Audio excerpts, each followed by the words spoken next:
أيها المندوبون الموقرون، واليوم نجد ربما أكثر المناطق التي نعيش فيها حالة الظلم هي أراضي فلسطين تحت احتلال إسرائيل. وقبل بضعة أيام فقط قد تم قتل امرأة فلسطينية من قبل إسرائيل بطريقة دنيئة وبحقارة، ولكن لم نجد تحركا لضمير العالمي. إذن نحن أمام واقعة مؤلمة جدا. أنا أتساءل: أين إسرائيل؟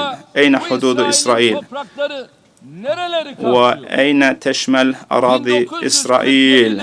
في 1947 كيف كانت إسرائيل؟ وبعد ذلك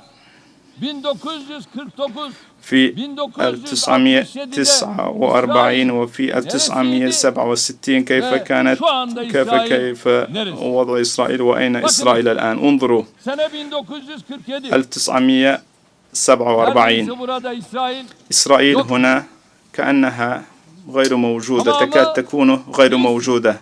الأراضي كلها تمثل فلسطين. 1947 فيه خطة تقسيم فلسطين يتقلص حجمها بينما إسرائيل تكبر. والآن 1967 انظروا إسرائيل تتوسع تنمو بينما فلسطين تتقلص أراضيها. واليوم الحالة الحاليا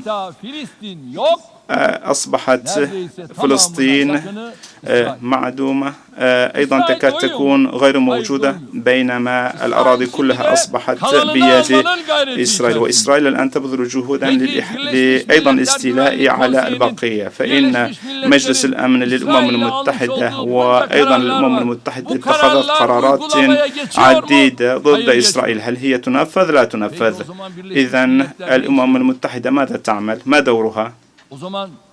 إذن تحت هذا السقف نحن هذه القرارات إذا كنا لا نستطيع أن نكون مؤثرين، وين العدالة؟ وأين